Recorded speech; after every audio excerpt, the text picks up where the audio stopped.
전 세계인의 축제인 파리올림픽이 한창인 가운데 여기저기 불만의 목소리가 끊이지 않는데요. 파리올림픽의 허술한 준비 상태로 연일 선수들은 불편함을 호소하고 있는 상황입니다. 특히 곳곳에 한국에 대한 차별을 서슴지 않는 프랑스의 만행을 확인할 때면 분노의 감정이 몰아치기도 하는데요. 그럼에도 불구하고 훌륭한 성적으로 좋은 소식을 전해주는 우리 선수들에게 뜨거운 감사의 마음을 전하고 싶습니다. 말도 많고 탈도 많은 프랑스 올림픽에서 땀방울을 흘리며 자원봉사를 하는 루시아 씨가 한마디 하겠다는 메일을 보내왔는데요. 대체 어떤 할 말이 있는 건지 오늘의 사연을 소개합니다. 안녕하세요. 프랑스 올림픽의 자원봉사자로 일하는 루시아라고 합니다. 학교를 졸업 후 취업을 준비하고 있는 상황에서 뜻깊은 일을 한번 해보고 싶은 마음에 올림픽 자원봉사자로 지원하게 되었습니다. 하지만 파리올림픽의 일원이 되었다는 기쁨도 잠시 개막식 때부터 여러 가지 사건 사고를 지켜보며 안타까운 마음이 드는 게 사실입니다.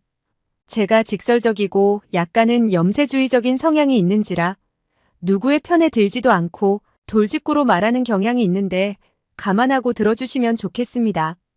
생강에서 열린 개회식 때 한국이 북한으로 소개되는 것을 보고 황당함을 느낀 건 시작에 불과했습니다. 이런 큰 국제 행사에서 실수를 했다는 것도 용납이 안 되지만 어떤 의도가 있을지도 모른다는 것은 더 큰 문제라는 생각이 들었거든요. 또한 남자 농구 예선 경기에서는 엉뚱한 국가가 흘러나오는가 하면 선수의 나라와 다른 국기를 띄우는 것은 예사고 한국의 펜싱 남자 사브르 종목에서 금메달을 거머쥔 오상욱 선수의 이름을 잘못 표기하는 등 일일이 나열할 수 없을 만큼 심각한 실수들을 연발하고 있죠. 한국에 대한 여러 가지 차별 아닌 차별처럼 느껴지는 부분이 한두 가지가 아닌 모습을 보며 대한민국 국민들에게 제가 다 죄송하네요. 오랫동안 유럽에서는 고질적으로 유색인종을 무시하는 경향이 있었고 쉽게 나아지거나 고쳐지지 않는 부분이기도 합니다. 서구권 선수들에게 더 관심과 주의를 기울이는 모습이 보이기도 하고요. 몇 개월 전 뉴스를 보다가 북한과 한국과의 기사를 보던 중 한국의 국기가 이상하다는 생각이 들었죠. 바로 태극기의 태극 문양을 일장기를 연상시키는 빨간 원으로 표기한 것입니다. 방송사에서는 바로 사과하며 영상을 삭제하긴 했지만 대한민국 국민들은 매우 불쾌했을 게 분명했죠. 또한 한국 무기의 우수성 때문에 유럽에서 날개 돋친 듯 팔리는 한국 무기를 사지 말자는 마크롱의 발언도 도가 지나친 처사였습니다. 프랑스에서 이처럼 한국을 견제하는 이유가 뭘까요? 프랑스에서는 지금 한국의 문화가 급속도로 퍼지며 자국의 문화보다 더 사랑받고 있는 게 사실입니다. 파리올림픽 개회식의 한국 선수단 입장에서의 발언 실수도 한국 팬들에게는 엄청난 충격이었고 항의가 빗발쳤으니까요. 10년 전만 해도 한국인을 만나면 북한과의 관계를 연상하는 게 다였습니다. 하지만 최근 몇 년 사이 한국인이라고 하면 K-팝과 한국 드라마를 이야기하면서 서로 말을 걸기 바쁘죠. 프랑스의 젊은 학생들 사이에서는 한국어 열풍이 불기도 했고 한국 여행을 버킷리스트에 넣는 사람들도 있다고 해요. 저도 오징어 게임을 넷플릭스에서 시청한 후 한국의 문화에 알게 되었고 다들 오징어 게임에 관한 이야기들만 하니 대화에서 외면당하지 않으려면 안 볼 수가 없었죠. 한 번은 한국 문화에 푹 빠져있던 친구 손에 이끌려 오징어 게임 체험을 하러 갔다가 혼비백산이 된 적도 있어요. 파리의 작은 카페를 오징어 게임 세트장처럼 꾸며놓은 곳에서 10분 정도의 체험을 할 수 있는 행사를 했었는데 새벽부터 몇 시간씩 기다려 그걸 하겠다고 기다렸다니까요. 콧대 높은 프랑스인들은 다 어디로 갔는지 한국의 드라마가 프랑스인들의 코를 납작하게 해준 해프닝이었습니다. 사실 저는 프랑스 올림픽 선수단의 식단 문제로 말이 많을 때 한국인 선수들에게 지급되던 도시락을 보고 한국 선수들과 한국에 관한 관심이 생기기 시작했습니다.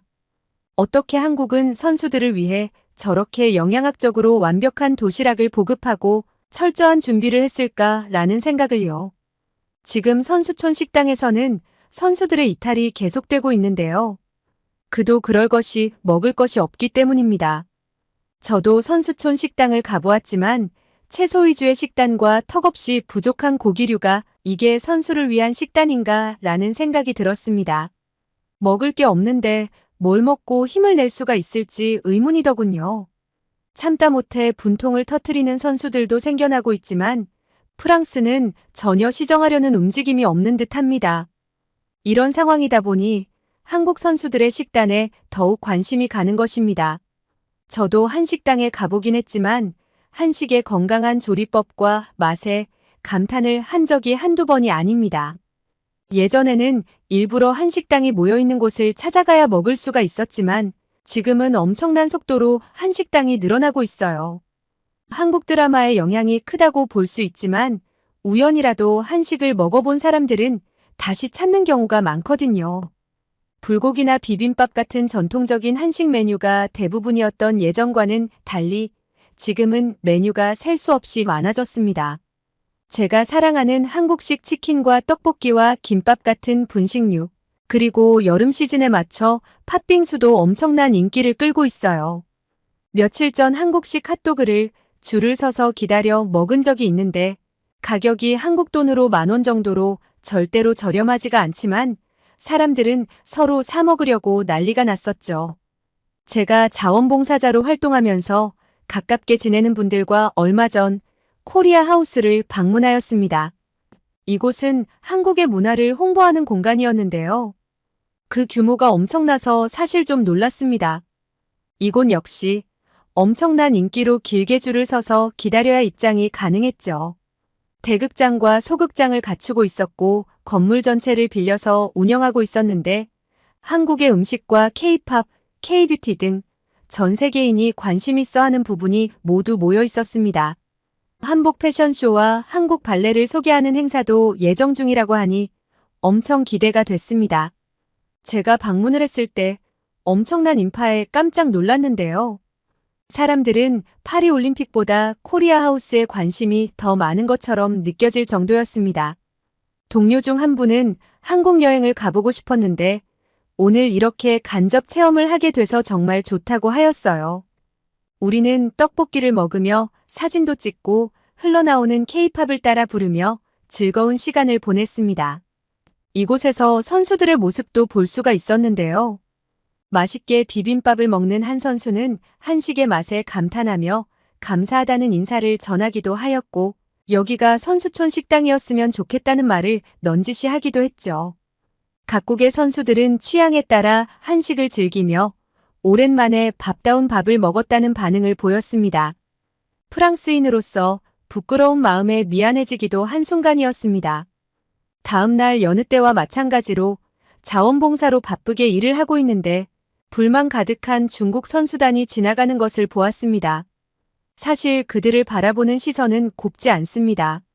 중국 수영 대표팀은 파리올림픽 경기를 앞두고 도핑 검사로 인한 피로감을 호소하고 있는데요. 파리올림픽에서 집중적으로 도핑 검사 대상이 되고 있기 때문입니다. 하루 5번에서 7번 정도의 검사를 받는데 자신들에게만 이렇게 도핑 검사가 집중되는 것에 불만이 많은 듯 했습니다. 하지만 자업자득이라는 생각이 드는데요. 2021년 도쿄올림픽에서도 금지 약물의 양성 반응이 있었지만 본의 아니게 약물에 노출됐었다는 주장을 했던 일도 있었기 때문이죠. 이것뿐만이 아니라 한 스포츠 브랜드의 광고에서도 중국인들은 분노했습니다. 바로 탁구채에 혀를 갖다 대는 모습은 중국을 무시하고 차별하는 행위고 중국을 모욕하는 것이라고 주장했죠. 이번 파리올림픽에 중국이 투자한 금액이 얼만데 이런 말도 안 되는 대우를 하냐는 것입니다. 중국은 추락한 자국의 이미지를 어떻게든 살려보려고 엄청난 돈을 투자한 것으로 알고 있습니다. 특히 이번 파리올림픽에서 종합 우승을 꿈꾸며 나라의 이미지와 위상을 올려보려고 하고 있죠. 하지만 중국을 바라보는 각국의 시선이 곱지만은 않습니다. 어쩜 한국과 이렇게 다른 반응일까요? 자원봉사자로 일을 하다 보면 선수들과 마주치면서 올림픽의 좋은 면뿐만 아니라 불만과 단점을 듣게 됩니다. 특히나 폭염이 계속되는 이 시점에서 불만이 안 생긴다는 것은 거의 불가능한 일이죠.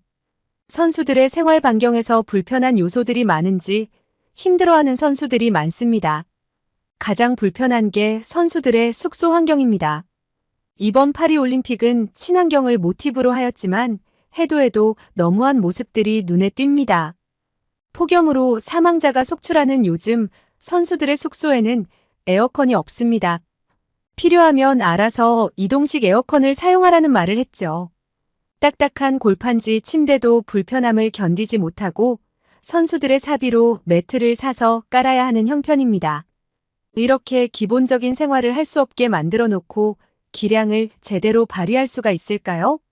처음부터 선수촌 밖의 숙소에서 지내기로 한 선수들도 상당히 많은 것으로 알려졌습니다.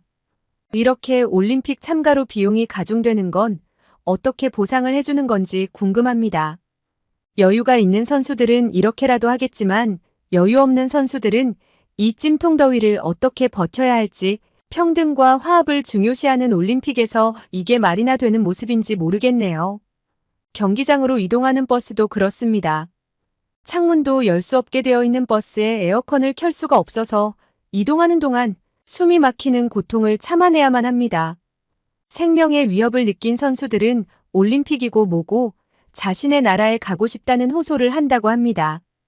도쿄올림픽에서의 악몽이 재현되는 것 같아 여러모로 걱정스럽습니다.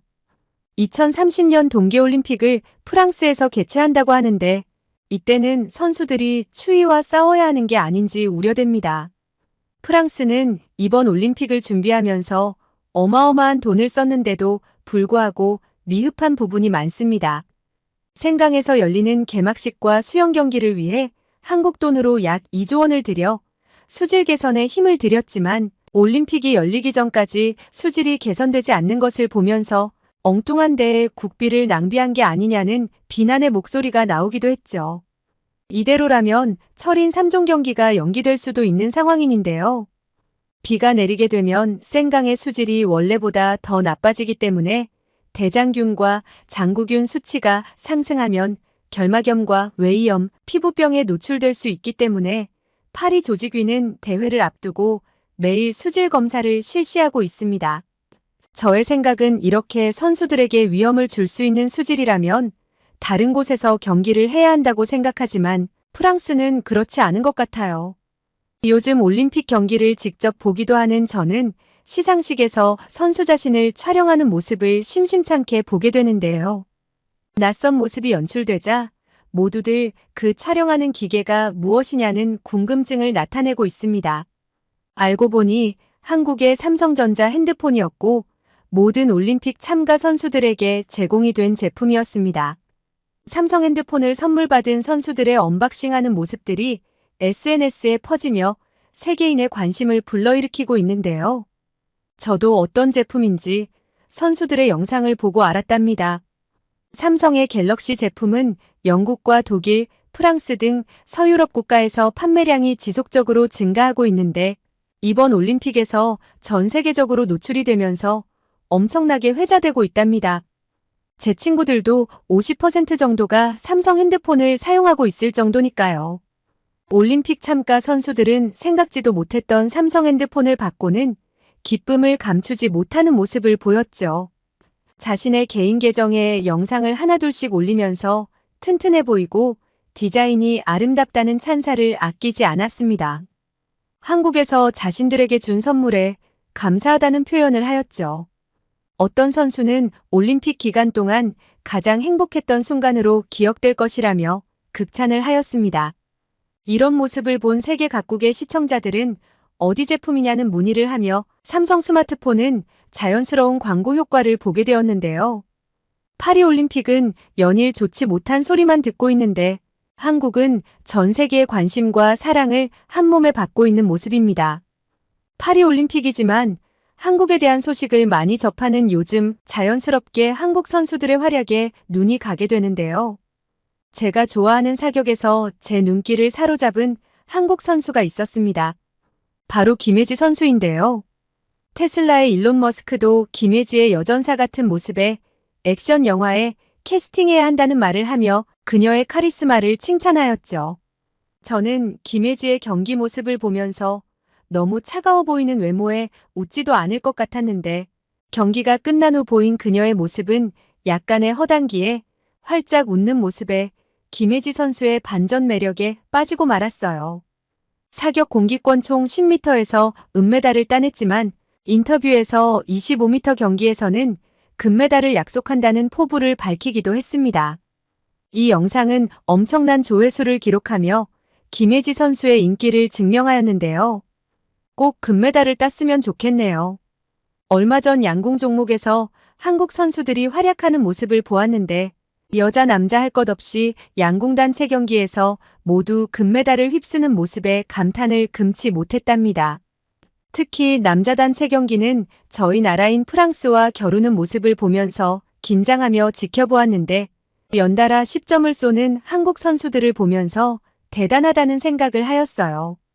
사실 프랑스는 이번 남자 단체 경기에서 은메달을 획득한 게 32년 만에 양궁 메달이었기 때문에 은메달도 너무나 감격스러웠어요.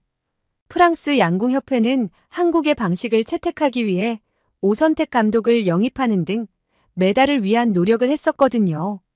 알고 보니 한국은 1972년 뮌헨 올림픽에서 양궁이 정식 종목으로 된 이후 45번의 경기에서 27번 우승을 했을 정도로 우승을 많이 한 양궁의 최강국이더군요. 오래전부터 세계 각국에서는 한국의 양궁을 배우기 위해서 한국인 감독을 영입하는 경우가 많다고 합니다. 제 생각에 한국이 양궁에 이렇게 강한 이유가 한국인들이 즐기는 스포츠라서 그런가 하고 생각했지만 그런 것도 아니었어요. 도대체 어떻게 훈련을 하고 선수들을 양성하길래 이렇게 훌륭한 성적을 대회마다 내는 건지 신기할 따름입니다. 프랑스 사람이 이렇게 한국을 찬양하는 글을 쓰니 이상하게 생각하실지도 모르겠네요. 정말 이번 파리올림픽으로 인해서 한국을 더 잘 알게 되었는데요. 진심으로 한국에 여행 가고 싶습니다. 올림픽이 진행되고 있는 가운데 많은 문제들이 발생하고 있지만 무사히 올림픽이 마무리되기만을 바랄 뿐인데요. 미흡한 대회 준비 때문에 선수들의 불편과 불만이 연일 기사화되고 있는 게 사실이지만 제가 조금이라도 도움이 되었으면 하는 바람에 오늘도 자원봉사자로서 최선을 다하고 있답니다. 제가 태어난 프랑스를 당연히 응원하지만 코리아 하우스를 방문한 이후 한국의 열렬한 팬이 되어버려서 그 다음으로 한국을 응원하겠습니다. 멋진 한국 선수들이 부디 불편한 선수촌에서 별탈 없이 잘 지내고 한국으로 돌아갈 수 있으면 좋겠습니다. 긴 글 읽어주셔서 감사합니다. 오늘은 파리올림픽에서 자원봉사를 하는 루시아 씨의 사연을 들려드렸는데요. 힘들지만 보람있는 일을 하시는 모습에 저도 응원의 박수를 보냅니다. 한국에 여행 오시면 그때도 멋진 사연 부탁드립니다. 오늘도 끝까지 들어주셔서 감사드리고 여러분의 구독과 좋아요는 큰 힘이 됩니다. 이상 미연이의 공감튜브였습니다.